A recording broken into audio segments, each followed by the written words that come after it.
Je m'appelle Claire, et si je prends la plume aujourd'hui, c'est parce que les pensées qui me hantent ont besoin d'un refuge, d'un endroit où elles peuvent s'étendre sans me consumer entièrement. J'ai 47 ans, un mari, Paul, qui partage ma vie depuis 23 ans, 2 enfants Camille, 19 ans, et Théo, 16 qui tracent déjà leur propre chemin loin de moi, et une maison aux volets bleus dans une petite ville où tout le monde se connaît trop bien. Dehors, tout semble en ordre, les rosiers taillés, le dîner prêt à 19 h, les sourires échangés avec les voisins le dimanche matin. Mais dedans, c'est une autre histoire. Dedans, quelque chose gronde, quelque chose que je n'ai pas vu venir avant ce jour-là, ce jour où tout a basculé pour un détail aussi banal qu'un café. C'était un mardi, un de ces matins d'automne où le ciel hésite entre gris et doré, où l'air sent les feuilles mortes et le bois humide. J'avais déposé Théo au lycée, comme tous les jours, et je me suis arrêtée au café du coin, celui avec les chaises en fer forgé et les vitres embuées par la chaleur des conversations. Je ne sais pas pourquoi j'ai choisi cet endroit ce matin-là. Peut-être parce que j'avais besoin de m'asseoir quelque part, de respirer hors des murs de ma vie. Je me suis installée près de la fenêtre, mon écharpe encore autour du cou, mes mains serrées autour d'une tasse brûlante. Et puis il est entré. Lui. Julien. Je ne le connaissais pas encore, bien sûr, mais dès qu'il a poussé la porte, quelque chose en moi s'est réveillé, comme une vieille horloge qu'on remonte après des années d'oubli. Il avait une quarantaine d'années, peut-être un peu plus, des cheveux poivre et cils légèrement en désordre, un manteau noir qui tombait parfaitement sur ses épaules larges. Il n'était pas d'ici, ça se voyait à sa manière de regarder autour de lui, curieux mais détaché, comme s'il cherchait quelque chose sans savoir quoi. Il s'est assis 2 tables plus loin, a commandé un expresso, et nos regards se sont croisés. Pas longtemps, juste une seconde, mais assez pour que je sente une chaleur monter dans ma poitrine, une chaleur que je n'avais pas ressentie depuis des lustres. J'ai baissé les yeux sur ma tasse, gênée, ridicule même, à 47 ans, de me sentir troublée par un inconnu. Mais quand j'ai relevé la tête, il me regardait encore, un sourire discret au coin des lèvres, et j'ai compris que ce n'était pas un hasard. Il y avait une intention dans ses yeux, une invitation muette, et moi, au lieu de détourner le regard comme une femme mariée, une mère, une épouse respectable aurait dû le faire, j'ai souri en retour. Un sourire timide, presque involontaire, mais un sourire quand même. Et c'est là que tout a commencé. Ce n'était qu'un café, me suis-je dit en quittant le café une demi-heure plus tard, après avoir échangé quelques mots banals sur la pluie et le vent d'automne. Juste un café. Mais en rentrant chez moi, le bruit de ses pas sur le parquet du café résonnait encore dans ma tête, et son regard, ce regard, refusait de me quitter. Ce soir-là, Paul est rentré tard, comme souvent ces derniers mois. Il est ingénieur, toujours débordé par des projets que je ne comprends plus, et nos soirées se résument à des silences entrecoupés de phrases creuses. « Tu as passé une bonne journée ?»« Oui, et toi ?» Je l'ai regardé s'asseoir lourdement sur le canapé, son visage fatigué éclairé par l'écran de son téléphone, et j'ai réalisé que je ne ressentais rien. Ni amour, ni colère, ni tristesse. Juste un vide tiède, confortable mais étouffant. Et dans ce vide, l'image de Julien s'est glissée, insidieuse, comme une goutte d'encre sur une page blanche. Je me suis couchée à côté de Paul, son souffle régulier emplissant la chambre, et pour la première fois depuis des années, je me suis demandé ce que ça ferait de dormir dans les bras d'un autre. Ce n'était qu'un café, me suis-je répété en fermant les yeux. Mais au fond, je savais déjà que ce n'était pas vrai. Souhaitez-vous que je continue avec le chapitre suivant? Les jours qui ont suivi ce mardi ont été comme une danse étrange entre la routine et l'attente. Une attente que je ne voulais pas nommer mais qui grandissait en moi, sournoise, tenace. Je me réveillais le matin avec le goût du café encore sur la langue, pas celui que je buvais chez moi, mais celui du café aux chaises en fer forgé, celui qui portait l'écho d'un regard. Paul ne remarquait rien, bien sûr. Il partait à l'aube, sa mallette à la main, me laissant un baiser distrait sur le front, et moi, je restais là, dans la cuisine silencieuse, à regarder la vapeur s'élever de ma tasse comme si elle pouvait dessiner les contours de ce que je ressentais. Théo traînait les pieds jusqu'à la voiture, ses écouteurs vissés aux oreilles, et Camille, déjà à l'université, ne rentrait que le week-end. La maison était vide, trop grande, trop calme, et moi, je tournais en rond, cherchant des tâches pour occuper mes mains et tromper mon esprit. Mais il y avait ce moment, chaque matin, où je passais devant le café en déposant Théo. Je ralentissais, presque malgré moi, jetant un coup d'œil à travers la vitre embuée, espérant ou redoutant de l'apercevoir. Julien. Ce nom que je ne connaissais pas encore mais que j'avais déjà donné à cet homme dans ma tête, comme une étiquette secrète pour un désir que je n'osais pas avouer. Et puis, un jeudi, il était là. Assis à la même table, un journal ouvert devant lui, une tasse à moitié vide. Mon cœur a fait un bond, un vrai sursaut, comme si quelqu'un avait tiré une corde oubliée en moi. Je me suis garée un peu plus loin, les mains tremblantes sur le volant, me demandant ce que je faisais. Entrer? Ne pas entrer? J'avais une excuse toute prête. J'avais oublié mon écharpe l'autre jour, un mensonge ridicule, mais qui tenait debout. Alors je suis entrée. Il m'a vu tout de suite. Son regard s'est levé du journal, et ce même sourire discret, est revenu, comme s'il m'attendait. « On se recroise », a-t-il dit, sa voix grave et chaude, et j'ai senti mes joues s'enflammer malgré moi.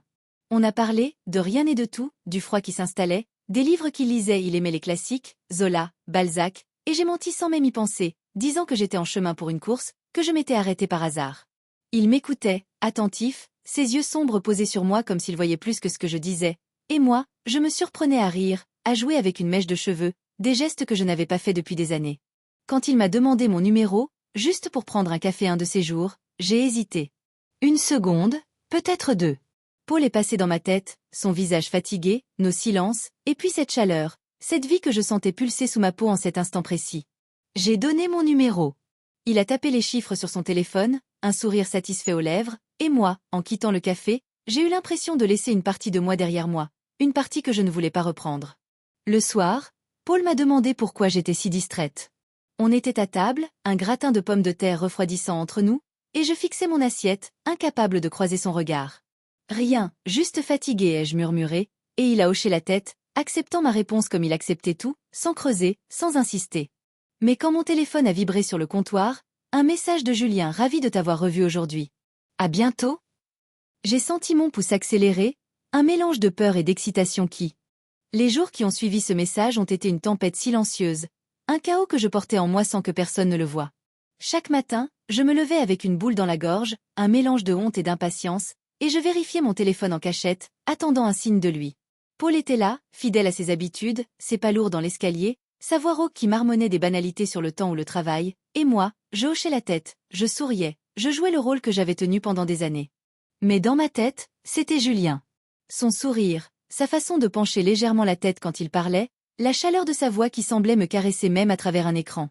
Il m'écrivait peu, juste assez pour me tenir en haleine. Un bonne journée le matin, un tu as pensé à ce café, le soir. Et chaque fois, je répondais, prudente, rapide, effaçant les messages comme une voleuse efface ses empreintes. Un vendredi, il m'a proposé de le rejoindre. Pas au café cette fois, mais dans un parc à quelques kilomètres de la ville, un endroit discret, bordé de chênes centenaires et de sentiers où les feuilles mortes craquaient sous les pas. Juste une balade, avait-il écrit, et j'ai senti mon cœur cogner contre mes côtes, un battement sourd qui me donnait presque la nausée. J'ai dit à Paul que j'allais voir une amie, un mensonge qui m'est sorti si facilement que j'en ai eu honte après coup. En me préparant, j'ai passé trop de temps devant le miroir, hésitant sur mon pull, le gris qui mettait mes yeux en valeur ou le beige qui faisait plus sage. Me recoiffant, ajoutant une touche de parfum, celui que je gardais pour les grandes occasions, un mélange de jasmin et de bois de santal. Je me suis regardée, cette femme dans la glace, et j'ai vu une étrangère. Pas la Claire qui pliait le linge ou qui aidait Théo avec ses devoirs, mais une autre, plus vivante, plus dangereuse. Quand je suis arrivée au parc, il était là, adossé à un arbre, les mains dans les poches de son manteau noir. Le vent jouait dans ses cheveux, et il m'a accueilli avec ce sourire qui me faisait toujours vaciller. On a marché, côte à côte, nos épaules se frôlant parfois, et il parlait de tout et de rien, son boulot dans une agence de design, ses voyages en Italie, sa passion pour les vieux films en noir et blanc. Moi, je l'écoutais, buvant ses mots, me surprenant à rire trop fort, à rougir quand il me regardait trop longtemps. Il y avait une électricité dans l'air, un fil tendu entre nous que je sentais prêt à céder. À un moment, près d'un banc couvert de mousse, il s'est arrêté, s'est tourné vers moi, et il a dit, doucement, « Tu es différente, Claire. Pas comme les autres. » J'ai voulu demander ce qu'il entendait par là, mais avant que je puisse parler, il a effleuré ma main, juste un instant, un contact si léger qu'il aurait pu passer inaperçu. Mais il ne l'a pas fait. Ma peau s'est embrassée, et j'ai retiré ma main, par réflexe, par peur, par culpabilité. En rentrant, le parfum de Julien, un mélange de tabac et de bois, s'accrochait à mon écharpe, à mes cheveux, et je me suis dépêchée de prendre une douche avant que Paul ne rentre. Sous l'eau chaude, j'ai fermé les yeux, laissant les souvenirs de l'après-midi me submerger. Sa voix, son rire, ce frôlement qui n'en finissait pas de brûler dans ma mémoire. J'ai pensé à Paul, à ses mains calleuses qui ne me touchaient presque plus, à nos nuits où l'on dormait dos à dos, à cette vie que j'avais construite pierre par pierre et qui, soudain, me semblait si fragile. Ce n'était qu'une balade, me suis-je répété, frottant ma peau jusqu'à ce qu'elle rougisse, comme si je pouvais effacer ce que je ressentais. Mais ce parfum, ce danger, s'était déjà insinué en moi, et je savais que la prochaine fois, je ne reculerais pas aussi facilement.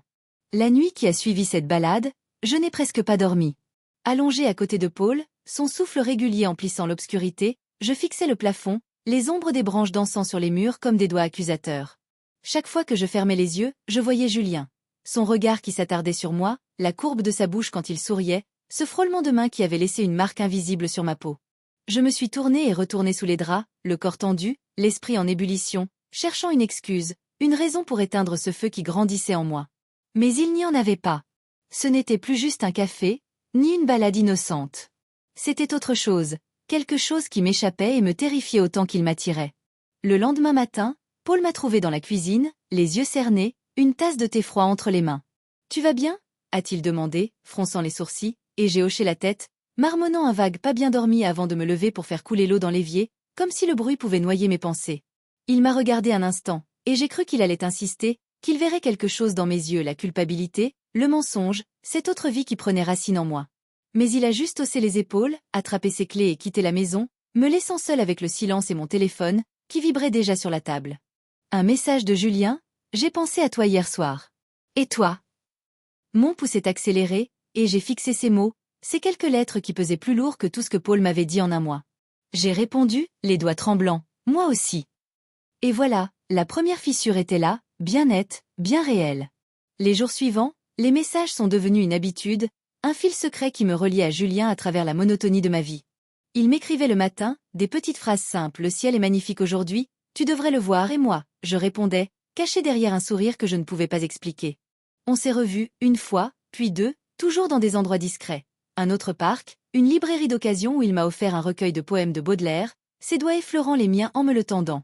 Chaque rencontre creusait un peu plus cette fissure, chaque mot, chaque regard ajoutait une pierre à cet édifice fragile que je construisais en secret. Et pourtant, à la maison, je continuais à jouer mon rôle. Je préparais les repas, je pliais le linge, je demandais à Théo comment s'était passée sa journée. Mais tout sonnait faux, comme une mélodie désaccordée. Paul ne voyait rien, ou peut-être ne voulait-il pas voir. Il rentrait tard, s'endormait devant la télé, et moi, je restais éveillée, mon téléphone caché sous l'oreiller, attendant le prochain message. Un soir, alors que Paul ronflait doucement à mes côtés, Julien m'a écrit quelque chose de différent. « J'aimerais te voir vraiment, Claire. Pas juste une heure volée. Toi et moi, ailleurs. » Mon souffle s'est coupé. Ailleurs. Ce mot tournait dans ma tête, lourd de promesses et de dangers. Je savais ce qu'il voulait dire, ce qu'il demandait sans le dire, et une partie de moi, celle que je ne contrôlais plus, hurlait oui, tandis que l'autre, celle qui portait encore l'alliance à son doigt, murmurait non. J'ai fixé l'écran, les larmes me montant aux yeux, et j'ai répondu, je ne sais pas si je peux. Mais en éteignant le téléphone, en me glissant sous les draps froids, je savais que ce je ne sais pas était déjà un oui déguisé. La fissure s'élargissait, et je sentais le sol trembler sous mes pieds. Le je ne sais pas que j'avais envoyé à Julien a flotté dans l'air pendant des jours, une réponse suspendue, un fil tendu entre nous que ni lui ni moi n'osions couper. Il n'a pas insisté tout de suite, mais ses messages ont changé de ton, devenant plus intimes, plus audacieux. Je rêve de tes yeux quand je ferme les miens, m'a-t-il écrit un soir, et ces mots ont glissé sous ma peau comme une caresse, réveillant des sensations que je croyais éteintes. Je lisais ces textes en cachette, dans la salle de bain, dans la voiture, parfois même au milieu de la nuit, le cœur battant, le souffle court, comme une adolescente qui découvre l'amour pour la première fois. Mais ce n'était pas de l'amour, pas encore. C'était autre chose, un mélange de désir brut et de vertige, une envie de plonger dans l'interdit juste pour voir jusqu'où je pouvais tomber. Un mercredi après-midi, alors que Paul était en déplacement pour 2 jours et que Théo passait la nuit chez un ami, Julien m'a appelé. Pas un message, une vraie voix au bout du fil, grave et chaude, qui m'a prise au dépourvu. « Viens me voir », a-t-il dit simplement, et avant que je puisse réfléchir, avant que la raison ne me rattrape, j'ai répondu « Où ?» Il m'a donné une adresse, un petit appartement qu'il louait en ville pour ses séjours professionnels, et j'ai raccroché, les mains moites, le corps tremblant d'une énergie que je ne savais pas contenir. J'ai pris une douche, enfilé une robe noire que je n'avais pas portée depuis des années, trop ajustée, trop audacieuse pour la Claire que j'étais devenue, et je suis partie, laissant derrière moi la maison silencieuse et ses murs qui semblaient me juger. Quand il a ouvert la porte, je n'ai pas eu le temps de parler. Il m'a regardé, ses yeux sombres brillants d'une intensité qui m'a coupé le souffle, et il m'a attiré à l'intérieur sans un mot. L'appartement sentait le bois et le cuir, une lumière tamisée baignait les meubles simples, et avant que je puisse dire quoi que ce soit, il m'a embrassé. Un baiser profond, urgent, qui n'avait rien de timide ni d'hésitant. J'ai senti mes jambes fléchir, mes mains s'agripper à son manteau, et tout ce que j'avais construit, ma vie, mes promesses, mon mariage s'est effacé dans la chaleur de sa bouche contre la mienne. On a trébuché jusqu'à son canapé, nos vêtements tombant comme des feuilles mortes, et là, dans cet espace qui n'était pas le mien, je me suis abandonnée. Le goût de sa peau, salé et vivant, le poids de son corps sur le mien, la façon dont ses doigts traçaient des lignes de feu sur mon dos, tout était nouveau, tout était interdit, et je m'y suis perdue avec une avidité que je ne me connaissais pas. Après, allongée contre lui, la tête sur son torse, écoutant son cœur ralentir, j'ai senti la réalité revenir, froide et tranchante. J'ai pensé à Paul, à son visage endormi, à ses mains qui ne cherchaient plus les miennes, et une vague de culpabilité m'a submergée, si violente que j'ai cru vomir. Julien a murmuré quelque chose, « Tu es incroyable peut-être », mais je n'écoutais plus. Je me suis levée, ramassant mes affaires, mes gestes maladroits, ma voix tremblante quand j'ai dit « Il faut que j'y aille ». Il m'a regardé partir sans insister, un sourire triste aux lèvres, et en fermant la porte derrière moi, j'ai senti le goût de l'interdit s'attarder sur ma langue, amer et sucré à la fois. En rentrant, j'ai frotté ma peau sous la douche jusqu'à ce qu'elle rougisse, mais je ne pouvais pas laver ce que j'avais fait.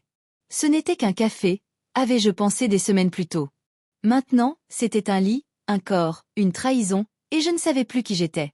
Rentrer chez moi cette nuit-là, c'était comme marcher sur un fil au-dessus d'un gouffre. La maison était plongée dans l'obscurité, les volets clos, le tic-tac de l'horloge dans le salon amplifiant le silence qui m'enveloppait. J'ai laissé mes clés sur la console de l'entrée, mais pas résonnant sur le parquet, et je me suis arrêtée devant le miroir du couloir. Sous la faible lumière de la lampe que j'avais oublié d'éteindre, j'ai vu une femme que je ne reconnaissais pas tout à fait. Les cheveux emmêlés, les lèvres encore gonflées du baiser de Julien, les yeux brillants d'une lueur fiévreuse. J'ai passé une main sur mon visage, comme pour effacer cette image, mais elle restait là, accusatrice, étrangère.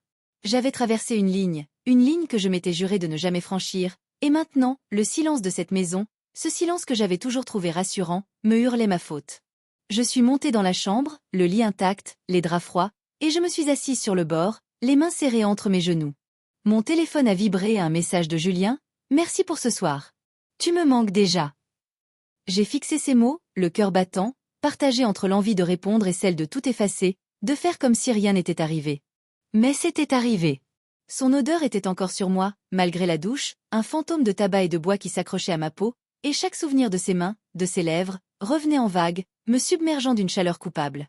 J'ai éteint le téléphone, l'ai glissé sous mon oreiller, et je me suis allongée, les yeux grands ouverts, incapable de dormir. Les heures ont passé, lentes et lourdes, et quand le jour s'est levé, gris et pâle à travers les rideaux, j'étais encore là, prisonnière de mes pensées.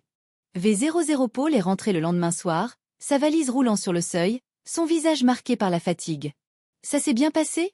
a-t-il demandé en posant un baiser distrait sur ma tempe, et j'ai hoché la tête, incapable de le regarder dans les yeux. On a dîné en silence, une soupe que j'avais préparée sans y penser, et je sentais son regard sur moi, comme s'il cherchait quelque chose sans savoir quoi. « Tu es sûr que tout va bien ?» a-t-il insisté, et cette fois, j'ai forcé un sourire qui me brûlait les lèvres. « Oui, juste fatigué, ai-je répondu, et il a acquiescé, trop épuisé ou trop habitué pour creuser plus loin. Mais moi, je voyais tout, la confiance dans ses yeux, la simplicité de ses gestes, cet homme qui m'avait donné 23 ans de sa vie, et je me détestais pour ce que j'avais fait. Pourtant, sous cette haine, il y avait autre chose, une étincelle qui refusait de s'éteindre, un désir qui me murmurait que je voulais recommencer. Ce soir-là, après que Paul s'est endormi, j'ai rallumé mon téléphone. Le message de Julien était toujours là, patient, tentateur. J'ai écrit une réponse, puis je l'ai effacée, puis je l'ai réécrite. « Toi aussi, tu me manques. » Je l'ai envoyé, le souffle coupé, et j'ai attendu, les doigts crispés sur l'écran. Sa réponse est arrivée presque instantly. « Quand te reverrai-je » Et là, dans ce silence qui n'était plus un refuge mais une prison, j'ai compris que je ne pouvais plus reculer. Le miroir m'avait montré une vérité que je ne pouvais pas nier. J'étais une femme infidèle, et cette femme, aussi terrifiante soit-elle, était moi. Les semaines qui ont suivi ont été une plongée dans un monde que je n'avais jamais imaginé, un univers parallèle où j'étais à la fois moi et une autre. Le matin, j'étais Claire, l'épouse, la mère, celle qui préparait le café pour Paul, qui vérifiait les devoirs de Théo, qui appelait Camille pour s'assurer qu'elle mangeait bien à l'université. Mais dès que la porte se fermait derrière eux, dès que la maison redevenait silencieuse, je redevenais cette autre Claire, celle qui vivait pour les messages de Julien, pour les rendez-vous volés, pour les heures où je pouvais oublier qui j'étais censée être. C'était une double vie, minutieusement orchestrée, un jeu dangereux où chaque mensonge devait être parfait, chaque alibi irréprochable. On se voyait dès que possible, dans son appartement, dans des cafés à l'écart, parfois même dans ma voiture, garée sur des parkings déserts où personne ne nous trouverait. Chaque fois, c'était une explosion, une urgence, comme si le temps nous était compté et il l'était. Ses mains sur moi, sa bouche contre la mienne, son souffle qui me faisait perdre pied. Tout cela devenait une drogue, une addiction dont je ne pouvais plus me passer. Il me parlait pendant des heures, de sa vie, de ses rêves, de cette solitude qu'il portait sous son assurance, et moi, je l'écoutais, fascinée, buvant ses mots comme s'il pouvait combler le vide que je traînais depuis trop longtemps. Il me disait que j'étais belle, que j'étais vivante, des choses que Paul ne m'avait pas dites depuis des années, et je le croyais, je voulais le croire, parce que dans ses yeux, je me sentais neuve, désirable, entière. Mais cette double vie avait un prix. À la maison, je devenais distraite, nerveuse. Je sursautais quand Paul posait une question trop précise: où étais-tu cet après-midi? Et je m'enfermais dans des réponses vagues, chez une amie faire des courses, des mots qui sonnaient creux même à mes propres oreilles. Théo, avec cet instinct brut des adolescents, a commencé à me regarder bizarrement, ses yeux plissés comme s'il sentait un changement qu'il ne pouvait pas nommer. Et Paul? Paul restait Paul, aveugle ou indifférent, je ne savais plus. Un soir, alors qu'on regardait un film ensemble, il a passé un bras autour de mes épaules, un geste rare, presque maladroit, et j'ai senti mon corps se raidir. Pas parce que je ne l'aimais plus, je l'aimais encore, d'une certaine façon, d'un amour usé mais réel, mais parce que ce bras, cette tendresse, me rappelait tout ce que je trahissais. J'ai prétexté une migraine, je me suis levée, et dans la salle de bain, j'ai pleuré, silencieusement, les larmes coulant sur mes joues tandis que l'eau du robinet masquait mes sanglots. Julien, lui, ne posait pas de questions.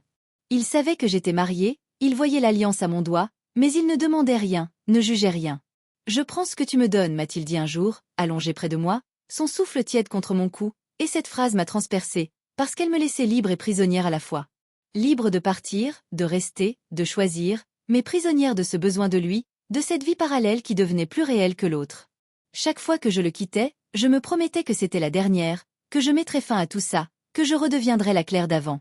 Mais chaque fois, il suffisait d'un message, d'un regard, pour que je retombe, plus bas, plus fort. La double vie que je menais avait beau être un secret bien gardé, elle commençait à laisser des traces, des ombres subtiles que je ne pouvais plus ignorer. C'était dans les détails, un regard trop long de Paul quand je rentrais un peu plus tard que prévu, un soupir de Théo quand je laissais brûler le dîner, perdu dans mes pensées, ou encore cette tension dans ma voix quand je répondais au téléphone devant eux, prétendant que c'était une amie. Je devenais maladroite, mes mensonges moins fluides, et chaque jour, je sentais le filet se resserrer autour de moi, imperceptiblement mais sûrement. Ce n'était plus juste la culpabilité qui me rongeait, c'était la peur, une peur sourde qui me réveillait la nuit, le cœur battant, persuadé que tout allait s'effondrer. Un samedi matin, alors que je rangeais la cuisine après le petit déjeuner, Paul est entré, son journal sous le bras, et il m'a regardé d'une façon que je ne lui avais pas vue depuis longtemps. Pas avec tendresse, ni avec fatigue, mais avec une curiosité froide, presque clinique. « Tu étais où, hier après-midi » a-t-il demandé, son ton neutre mais ses yeux fixés sur moi, cherchant une faille. J'ai senti mon estomac se nouer, mes mains s'immobiliser sur l'éponge que je tenais. « Chez Sophie » ai-je répondu, nommant une amie que je voyais rarement, espérant que ça suffirait. Il a hoché la tête, lentement, puis il a ajouté « Elle va bien, Sophie ? Ça fait un moment qu'on ne l'a pas vue. » Une question anodine, mais pas dans sa bouche, pas avec ce regard. J'ai souri, un sourire forcé qui me tirait les joues, et j'ai marmonné un oui, elle va bien avant de me détourner pour rincer une assiette, le cœur cognant si fort que j'étais sûre qu'il pouvait l'entendre. Il n'a rien dit de plus, mais le doute était là, planté entre nous comme une graine qui n'attendait qu'un peu d'eau pour germer. Toute la journée, je l'ai observé à la dérobée, guettant un signe, une preuve qu'il savait quelque chose. Était-il allé voir Sophie? Avait-il vérifié mon téléphone pendant que je dormais? L'idée me glaçait, et pourtant, je n'osais pas lui poser la question, de peur de trahir moi-même ce que je cachais. Ce soir-là, quand il m'a prise dans ses bras avant de dormir, un geste rare mais pas calculé, j'ai failli tout lui avouer. Les mots étaient là, au bord de mes lèvres. « Paul, il faut que je te parle », mais ils sont restés coincés, étouffés par la peur de ce qui viendrait après. Alors je me suis tue, je l'ai laissé s'endormir contre moi, et j'ai fixé l'obscurité, me demandant combien de temps je pourrais encore tenir. Julien, lui, ne voyait rien de tout ça. Quand je le retrouvais, le lendemain, dans son appartement, il m'accueillait avec ce même sourire, cette même chaleur, et je me jetais dans ses bras comme on se jette dans une vague, espérant qu'elle m'engloutisse assez fort pour effacer le reste. « Tu es tendu » m'a-t-il dit ce jour-là, ses doigts massant mes épaules, et j'ai ri, un rire nerveux, en disant que c'était juste la fatigue. Mais il m'a regardé, ses yeux sombres plongeant dans les miens, et il a murmuré « Tu n'es pas obligé de faire ça, tu sais. Si c'est trop dur. » Il n'a pas fini sa phrase, mais j'ai compris. Il me donnait une porte de sortie, une chance de reculer. Et pendant une seconde, j'ai hésité. Puis je l'ai embrassé, plus fort, plus désespérément, parce que reculer, c'était renoncer à cette vie qu'il m'offrait, cette vie où je me sentais vue, voulue, vivante. Les soupçons de Paul, je les affronterai plus tard. Pour l'instant, je voulais Julien, et rien d'autre. Les soupçons de Paul n'étaient plus juste une impression, ils devenaient une présence, un point invisible qui s'installait entre nous, changeant la texture de notre quotidien. Il ne posait plus de questions directes, mais ses silences parlaient pour lui. Un matin, je l'ai surpris à fouiller dans le tiroir de l'entrée, là où je laissais parfois mon téléphone en rentrant, et quand je suis entrée dans la pièce, il a refermé le tiroir un peu trop vite, un sourire crispé aux lèvres. Je cherchais mes lunettes, a-t-il dit, et j'ai fait semblant de le croire, hochant la tête, le cœur battant à tout rompre. Mais ce n'était pas ces lunettes qu'il cherchait, j'en étais sûre. Il traquait quelque chose, une preuve, un indice, et moi, je redoublais de prudence, effaçant chaque message de Julien dès que je l'avais lu, changeant le code de mon téléphone, inventant des excuses pour chaque absence. Pourtant, cette vigilance avait un coût. Je vivais sur les nerfs, mes nuits hachées par des rêves où Paul me confrontait, où il hurlait, où ses yeux, d'habitude si calmes, me brûlaient de reproches. Et puis il y avait Julien, qui sentait ma distance, mes hésitations. « Tu es ailleurs », m'a-t-il dit un après-midi, alors qu'on était allongé dans son lit, la lumière d'hiver filtrant à travers les rideaux. Sa voix était douce, mais il y avait une pointe de frustration dessous, et je me suis redressée, tirant le drap sur moi comme une armure. « C'est compliqué », ai-je murmuré, et il a passé une main dans mes cheveux, un geste tendre qui m'a fait mal tant il contrastait avec le chaos que je portais en moi. « Je ne te force à rien, Claire. Mais je ne veux pas te partager éternellement. » Ces mots m'ont frappé comme une gifle. Partager. Il savait, bien sûr, qu'il n'avait pas tout de moi, mais l'entendre le dire, c'était rendre la chose réelle, palpable, insupportable. Ce jour-là, en quittant son appartement, j'ai marché longtemps, laissant le froid mordre mes joues, espérant qu'il engourdisse mes pensées. Je me suis assise sur un banc, près d'une rivière gelée, et j'ai regardé l'eau immobile sous la glace, me demandant comment j'en étais arrivée là. J'aimais Paul, d'un amour fatigué mais sincère, un amour fait d'habitude, de souvenirs, de promesses tenues. Mais Julien, c'était autre chose, une flamme qui me consumait, qui me faisait me sentir vivante au prix de tout le reste. Et entre les deux, il y avait moi, déchirée, incapable de choisir, incapable de renoncer. Le fil se tendait, et je savais qu'il finirait par craquer, mais quand? Et comment? En rentrant, j'ai trouvé Paul dans le salon, un verre de whisky à la main, chose rare pour un homme qui buvait si peu. « Tu es rentré tard », a-t-il dit sans me regarder, ses yeux fixés sur la télé éteinte. J'ai marché un peu, ai-je répondu, la gorge sèche, et il a hoché la tête, lentement, comme s'il pesait chaque mot. Puis il s'est levé, s'est approché de moi, et pendant une seconde, j'ai cru qu'il allait me prendre dans ses bras, ou pire, me confronter. Mais il a juste posé une main sur mon épaule, lourde, immobile, et il a dit « Tu sais que tu peux me parler, hein ?» Sa voix était douce, presque suppliante, et ça m'a brisé le cœur. J'ai acquiescé, incapable de répondre, et quand il est monté se coucher, j'ai pleuré, seul dans le noir, parce que ce fil qui se tendait, c'était aussi celui qui nous liait encore, Paul et moi, et je sentais qu'il ne tiendrait plus longtemps. Le fil a craqué un soir de décembre, un soir où la neige tombait doucement dehors, recouvrant la ville d'un silence ouaté qui contrastait avec le tumulte qui allait bientôt exploser à l'intérieur. J'étais dans la cuisine, préparant un thé que je n'avais pas l'intention de boire, quand Paul est entré, son téléphone à la main, le visage blême. Il n'y avait plus de curiosité dans ses yeux, plus de doute prudent, juste une douleur brute, tranchante, qui m'a figé sur place avant même qu'il ne parle. « C'est qui, Julien ?» a-t-il demandé, sa voix basse mais tremblante, et mon cœur s'est arrêté. Il a levé son téléphone, l'écran allumé sur un message que je n'avais pas vu venir. Une photo de moi et Julien, prise dans un café à l'écart, nos têtes penchées l'une vers l'autre, un moment que je croyais discret mais que quelqu'un avait capturé. « Un collègue m'a envoyé ça », a-t-il ajouté, et chaque mot tombait comme une pierre, écrasant l'air entre nous.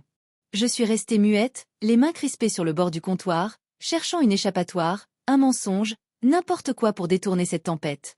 Mais il n'y avait rien. La vérité était là, exposée, nue, et Paul la voyait enfin. « Depuis combien de temps ?» a-t-il continué, et cette fois, sa voix s'est brisée, un sanglot étouffé qu'il a ravalé en serrant les mâchoires. J'ai ouvert la bouche, mais rien n'est sorti, juste un souffle rauque, et il a jeté le téléphone sur la table, le bruit résonnant dans la pièce comme un coup de feu. « Réponds-moi, Claire. Depuis combien de temps tu me mens? Depuis combien de temps tu te fous de moi ?» Il criait maintenant, et je ne l'avais jamais vu comme ça, les veines gonflées sur son front, les yeux rouges, cet homme si calme, si patient, transformé par la douleur que je lui avais infligée. « Quelques mois, ai-je murmuré enfin, les mots écorchant ma gorge, et il a ri, un rire amer, tranchant, qui m'a fait reculer d'un pas. « Quelques mois, a-t-il répété, comme si ça pouvait rendre la chose plus réelle, plus absurde. Il s'est passé une main sur le visage, puis il m'a regardé, vraiment regardé, et j'ai vu tout ce que j'avais détruit, la confiance, l'amour, ces 23 ans qu'on avait construits ensemble. « Pourquoi ?» a-t-il demandé, et cette question, si simple, m'a terrassée. Pourquoi? Parce que je me sentais seule, même avec lui. Parce que Julien me faisait vibrer comme Paul ne le faisait plus. Parce que j'avais voulu, égoïstement, reprendre une part de moi que j'avais perdue.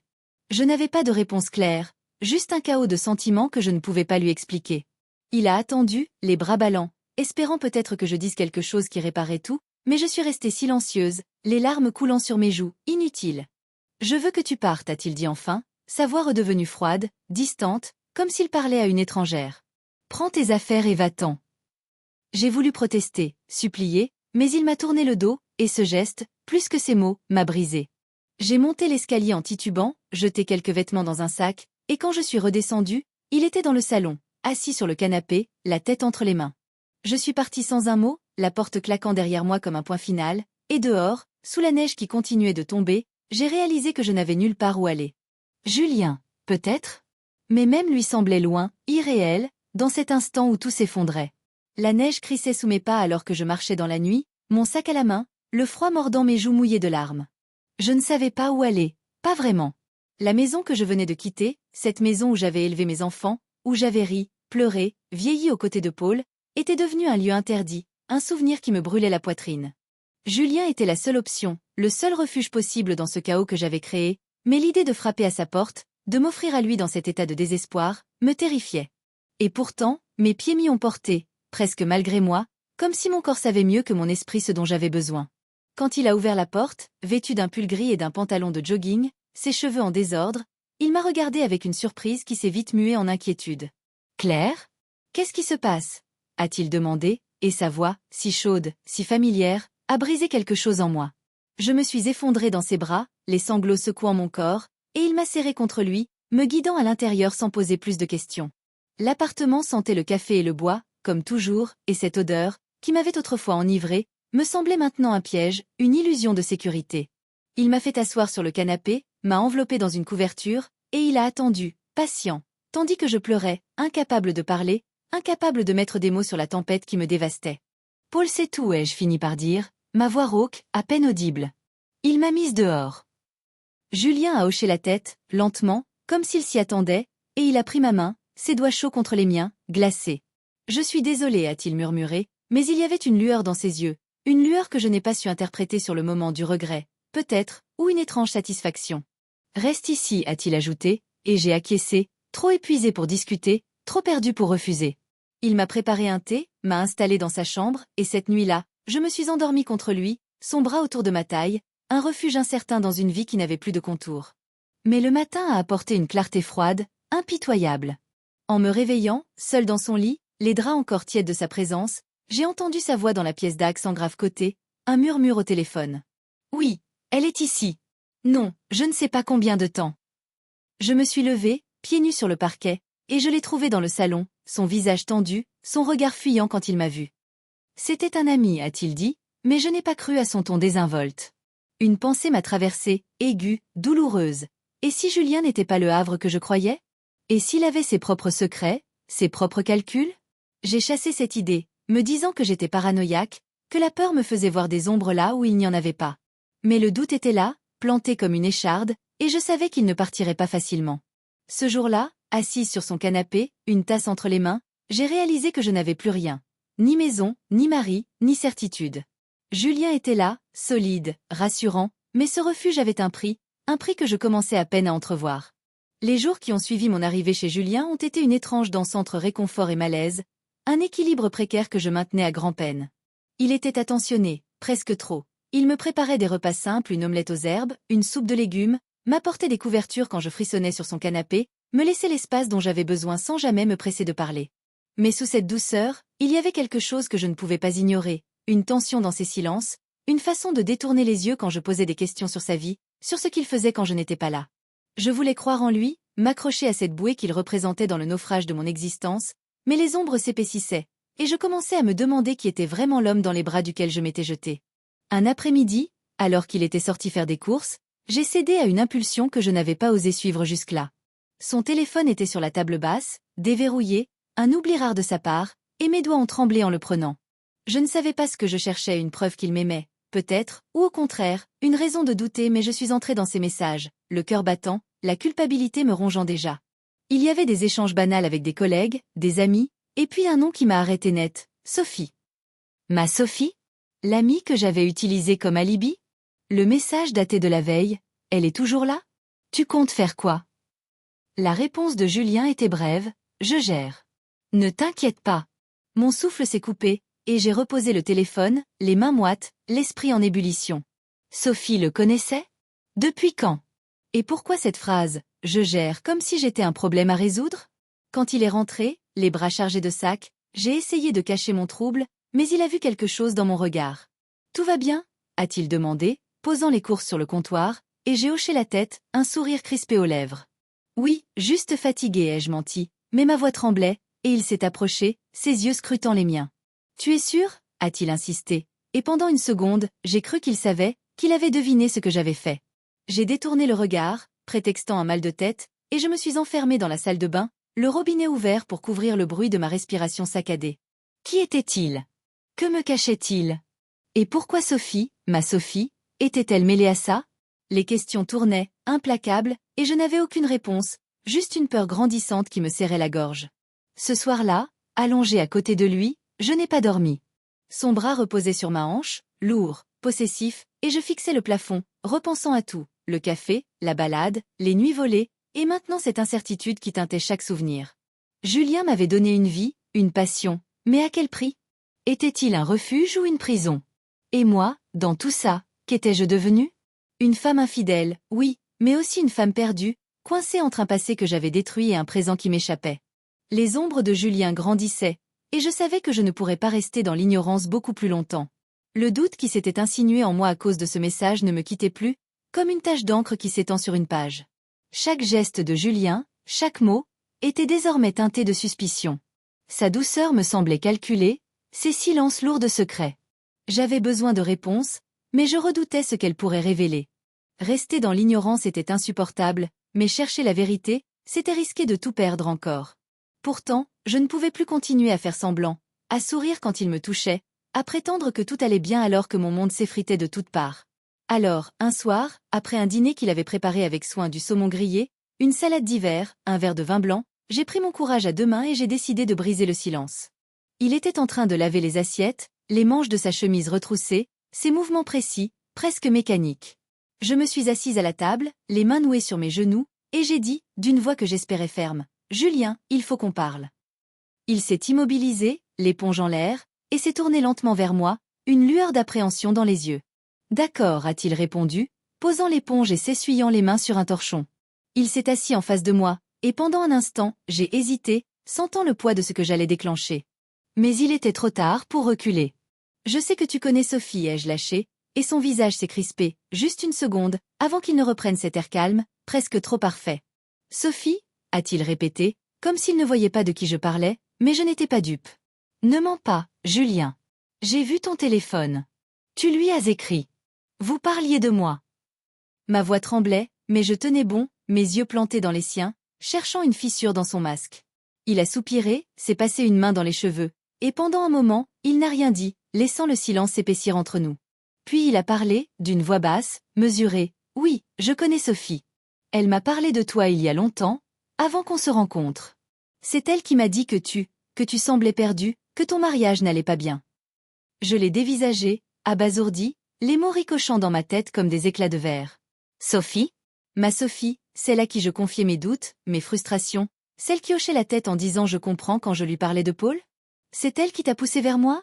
Ai-je demandé, la gorge nouée, et il a secoué la tête, un peu trop vite. Non, pas comme ça. Elle pensait juste qu'on pourrait se comprendre. Et quand je t'ai vu, ce jour-là, au café, j'ai su qu'elle avait raison. Il a tendu la main pour prendre la mienne, mais je l'ai retirée, un geste instinctif qui l'a fait tressaillir. Alors tout ça, c'était quoi? Un plan? Un jeu? Ma voix montait, chargée de colère, de douleur, et il s'est levé, contournant la table pour s'approcher de moi. Non, Claire, je te jure, ce n'était pas un jeu. Ce que je ressens pour toi, c'est réel. Tout ce qu'on a vécu, c'est réel. Mais je ne l'écoutais plus.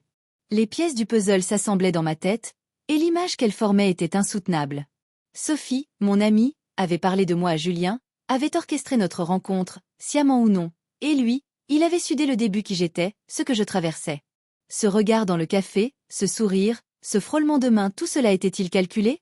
Je me suis levée à mon tour, reculant vers la porte, mes mains tremblantes. « Je ne te crois pas, ai-je dit, et pour la première fois, je l'ai vu perdre son assurance, une ombre de panique traversant ses yeux. « Claire, attends, laisse-moi t'expliquer. » Mais j'étais déjà dans l'entrée, attrapant mon sac, mes chaussures, prête à fuir encore, à m'échapper d'un piège que j'avais moi-même aidé à construire. Je suis sortie de l'appartement de Julien sans me retourner, la porte claquant derrière moi comme un écho de celle que j'avais fermée chez Paul des semaines plus tôt. L'air glacé de décembre m'a frappé en plein visage, mais je l'ai accueilli, laissant le froid mordre ma peau, espérant qu'il engourdisse la tempête qui hurlait en moi. Mes pas résonnaient sur le trottoir désert, mes chaussures glissant sur la neige fondue, et je marchais sans savoir où aller, portée par une colère brute, une douleur qui me consumait. Sophie, Julien, Paul. Leurs visages tournaient dans ma tête, mêlés dans une toile de trahison, la mienne, la leur, et je ne savais plus qui blâmer, qui haïr, sinon moi-même. J'ai fini par m'arrêter dans un petit hôtel à quelques rues de là, un endroit miteux avec une enseigne clignotante et un réceptionniste qui m'a à peine regardé en me tendant une clé. La chambre sentait le moisi et la cigarette froide, mais c'était un refuge, un trou où je pouvais me cacher du monde. Assise sur le lit au ressort grinçant, mon sac à mes pieds, j'ai sorti mon téléphone, mes doigts hésitants au-dessus de l'écran.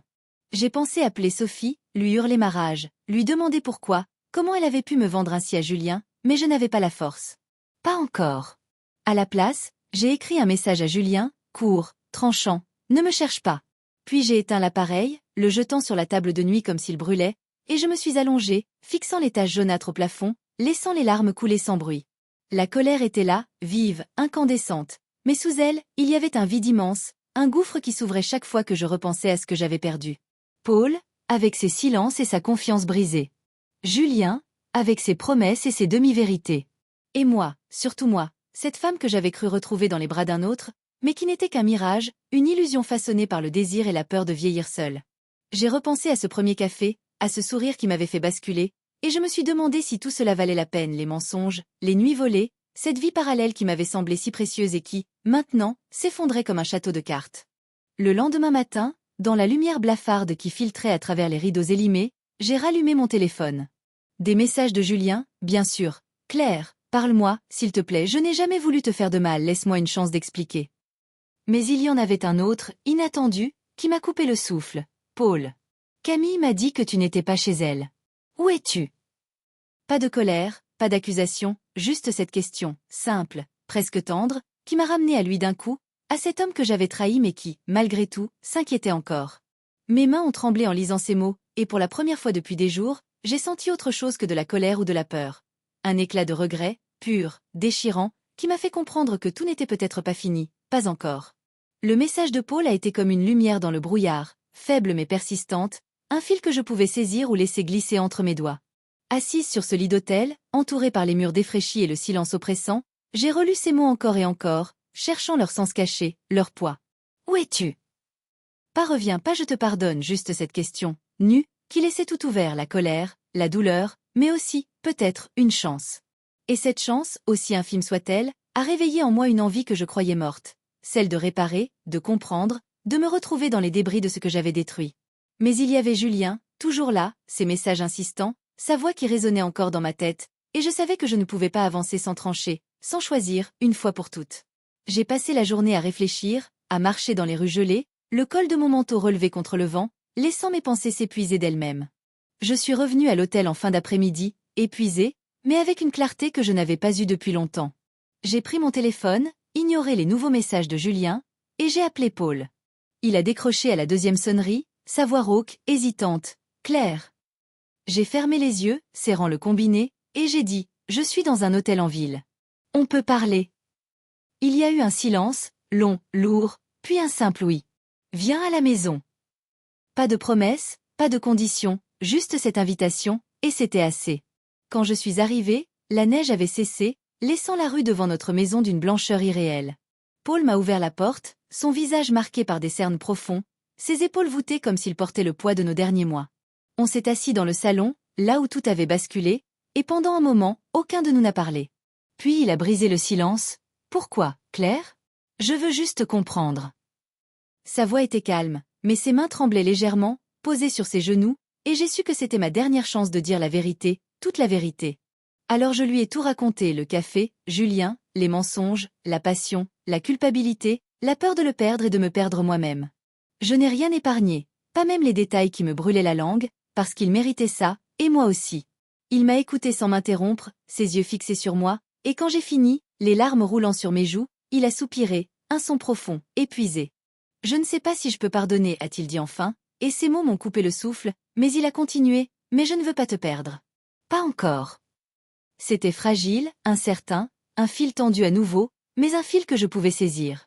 On a parlé toute la nuit, de nous, de ce qu'on avait laissé mourir entre nous, de ce qu'on pouvait peut-être sauver. Ce n'était pas un pardon, pas encore, mais un début, une porte entr'ouverte. Julien a appelé le lendemain, mais je n'ai pas répondu. J'ai effacé ses messages, son numéro, chaque trace de lui, non pas parce que je le haïssais, mais parce que je savais que c'était fini. Ce n'était qu'un café, avais-je pensé au début, et j'avais fini dans son lit, puis dans un abîme. Mais maintenant, j'étais là, dans ma maison, avec Paul, et pour la première fois depuis des mois, je respirais. Le chemin serait long, semé de doutes et de cicatrices, mais j'avais fait un choix pas le plus facile, pas le plus passionné, mais le mien. Et dans ce choix, je commençais à me retrouver. 1 an a passé depuis cette nuit où Paul et moi avons parlé jusqu'à l'aube, où j'ai choisi de rentrer, de rester, de tenter de reconstruire sur les ruines de ce que j'avais brisé. Ce n'était pas un conte de fées, pas une rédemption facile. Les jours qui ont suivi ont été lourds, pleins de silence tendu et de regards méfiants, comme si nous marchions tous les deux sur un lac gelé, craignant qu'il ne cède sous nos pas. Mais nous avons tenu, pas à pas, mot après mot, parfois avec colère, parfois avec des éclats de rire inattendus qui nous rappelaient qui nous avions été. La confiance, celle qui avait été si naturelle autrefois, est revenue par fragments, imparfaite, marquée par les cicatrices, mais réelle. Nous ne sommes plus les mêmes, ni lui, ni moi, mais dans cette nouvelle version de nous, il y a quelque chose de plus honnête, de plus fragile et pourtant plus fort. Camille et Théo ont fini par revenir à la maison, d'abord méfiants, surtout Théo, qui avait senti plus qu'il ne comprenait. Je leur ai parlé, pas de tout, mais assez pour qu'ils sachent que j'avais failli, que j'avais choisi de rester, que je les aimais plus que mes erreurs. Camille, avec sa maturité nouvelle, m'a serré dans ses bras un soir, sans rien dire, et ce geste valait tous les mots. Théo a mis plus de temps, ses silences d'adolescent cachant une blessure que je ne pouvais pas guérir d'un coup. Mais un jour, il m'a demandé de l'aider avec un devoir, comme avant, et j'ai vu dans ses yeux une lueur de pardon, timide mais là. Julien n'a plus jamais essayé de me contacter, et je ne sais pas ce qu'il est devenu. Parfois, son visage surgit dans mes pensées, un éclat de souvenir, son sourire dans le café, la chaleur de sa voix, mais il s'efface vite, comme une vieille photo qu'on range dans une boîte. Sophie, elle, est sortie de ma vie. J'ai voulu lui parler, comprendre pourquoi elle avait agi ainsi, mais quand je l'ai appelée, elle a éludé, ses excuses creuses sonnant comme une lâcheté. J'ai coupé les ponts, non par colère, mais parce que je ne pouvais plus faire confiance à quelqu'un qui m'avait manipulée, même avec de bonnes intentions. Ce vide, celui des amitiés perdues, est une douleur à part, mais j'ai appris à l'accepter. Aujourd'hui, je me tiens dans notre jardin, les mains dans la terre, plantant des bulbes de tulipes pour le printemps. Paul est à l'intérieur, préparant le dîner, et je peux entendre le cliquetis des casseroles, le murmure de la radio. C'est une scène banale, presque insignifiante, mais elle est à nous, forgée dans les cendres de ce que nous avons traversé. Je ne suis plus la femme du café, ni celle du lit de Julien, ni même celle qui pleurait dans un hôtel miteux. Je suis claire, imparfaite, marquée, mais enracinée ici, dans cette vie que j'ai choisie, non pas parce qu'elle était parfaite, mais parce qu'elle était vraie. Et quand je me redresse, essuyant la terre de mes mains, je sens une paix fragile, comme une jeune pousse qui perce le sol, prête à grandir si je continue à l'arroser.